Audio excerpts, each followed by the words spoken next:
Bala. Itong isyong ito at ang mga Duterte supporters talaga namang ipinapangalandakan niya na si Tatay Digong lang ang nakapagtigil daw niyan, di ba? Hindi ho naman natin maitatanggi 'yon, right?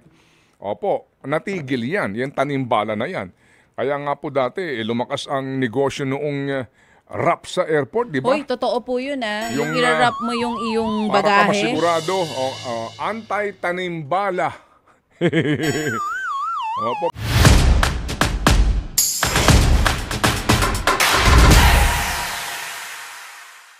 Mukha pong may aksyon na kaagad ang tanggapan po ng sekretary dahil daw po ang report ay tinanggal yung 3 empleyado ng Office of Transportation Security na umano'y nasangkot dito sa quote, tanimbala unquote.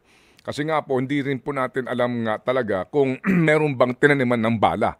Kasi yung pong lumantad at nagreklamo nga na stress na senior, kasama yung kanyang anak, sinasabi na hinahanapan sila nung basyo ng bala daw. Basyo, di ba sinasabi? Oo. Basyo. Wala naman nakita. At wala din tayo nakita, di ba? Meron bang inilabas na, na picture o x-ray na may bala talaga? May pinakita na x-ray na picture ng x-ray yung mga empleyado. Pero dun sa picture hindi rin malinaw kung bala ba'y nandun eh. In-upload din ito nung ginang mismo. Okay, sige. Opo. Kasi nga po, itong isyong ito patay na to eh. 'Di ba? Tanimbala. Itong isyong ito at ang mga Duterte supporters talaga namang ipinapangalandakan niya na si Tatay Digong lang ang nakapagtigil daw niyan, 'di ba? Hindi ho naman natin maitatanggi 'yon, right? Opo, natigil 'yan, yung tanimbala na 'yan. Kaya nga po dati lumakas ang negosyo noong wrap sa airport, di ba? Hoy, totoo po 'yun Yung ira-wrap mo yung iyong bagahe. Para ka masigurado, anti-tanimbala. Opo, ibabalot mo ng plastic. Pahirapan mo yung sarili mo, nagbakasyon ka para hindi ka ma-stress. Pero bago ka pa lumabas ng bansa, na-stress ka na. Kinakabahan ka, di ba? Kinakabahan ka na baka mabiktima ka. So, nung panahon na yun, para di mabiktima ang mga tao, binabalot po nila. Di ba? Nang matindi. Meron dong provider noon. Yes. May corner doon. Yes. Na para maging secured ka rin sa mga tampering sa iyong bagahe. Parang nakaka-insulto, di ba? pag may airport na gano'n, parang nakaka-insulto naman ito. Oo, sinasabi kasi dito sa balitang to, yung kay Miss Adele. Ang pangalan nito si Miss Ruth Adele, 69 years old. Nag-post po siya sa social media. Sinasabi ng 3 security officer na pumunta sa kanya na meron daw nakita sa x-ray scanner na bullet shell sa kanya pong bagahe. Bawal ba rin ang possession ng basyo ng bala? Doon sa I have to refresh itong aking kaalaman dito sa itong sa firearms and explosives comprehensive law na ito, no? Bawal ba rin ba ang humawak ka ng basyo o ng bala? Anyway, sige po. So sinasabi po kasi sa kwento rito, meron daw nakita pero hindi daw pala sa kanila. Oo, na bagahe yun. Anyway, so nagkaroon po ng press con si Secretary Vince at ang order daw po niya ay tanggalin sa pwesto. Palagay ko po ito ay hindi po ura-ura ng tanggal kasi nga, as usual, may due process. At kung ito ho ba ay mga regular na empleyado, ito ba ay contractual, wala pa po tayong impormasyon. But definitely po, itong mga ito ay hindi po lumulon ng dollar. Kasi ibang banlasa ng dolyar. Pero nangyari yun. Nangyari din po yan. Naalala nyo? Caught on cam din po yun. Kinain, di ba? Hindi chocolate. Oo. US dollar. Ang kinain niya po ay yung pong dollar. Kasi nga nagkakaipitan na dahil sa nawala yung dollar doon sa bagahe. Oo, nilulun yung dollar. Ninuya-nguya muna, saka nilulun.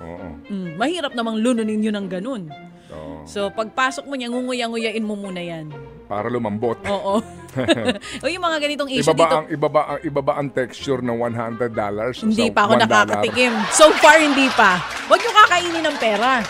Though dito po sa atin, may mga kumakain talaga ng pera at walang kabusugan. Hindi ba? Sobra ka. Ang buhay baw. Sobra ka. Bakit? Kumakain talaga ng pera. Literal. Sobra ka naman. Hindi naman nila kinakain ng pera. Ano? Dino-Diyos lang nila ang pera. Mas matindi yun Ito nga usap-usapan ngayon, trending po Sige. ito. Kinakabahan na naman tuloy ngayon ng mga dadaan dyan sa airports natin. Sabi, uso na naman ba yung ganyang klase ng ano? Yung ganyang klase na eksena, uso na naman dyan? Hindi ko masasagot yan. Oo. Dahil so far naman, baka naman ito lamang isolated case. Oo. Always isolated Anyway, case. so ang atin po lamang dito, kung sakasakali nga po na nagkamali yung taga-OTS, sana naghumingi na lang po ng dispensa ng maayos. Opo, paumanhin po, no, nagkamali po kami. Kasi nga daw po tumatawa pa eh.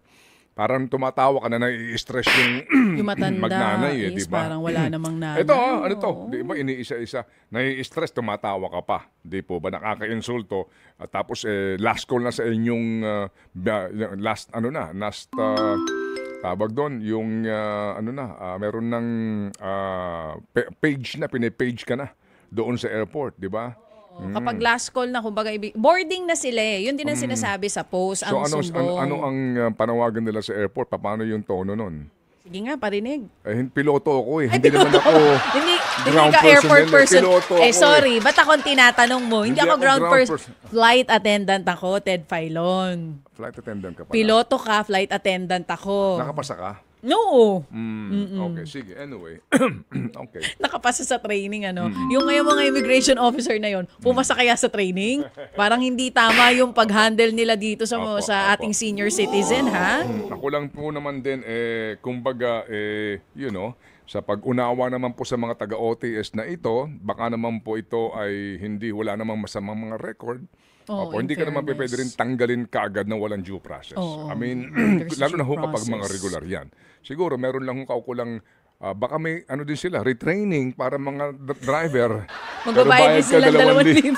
Baka meron sila mga refresher. Ang daming i-retrain. Kung matutuloy yung TESDA ang hahawak, ang daming training ng TESDA, ha? Baka din sila may ganon, no, na panukala. Refresher.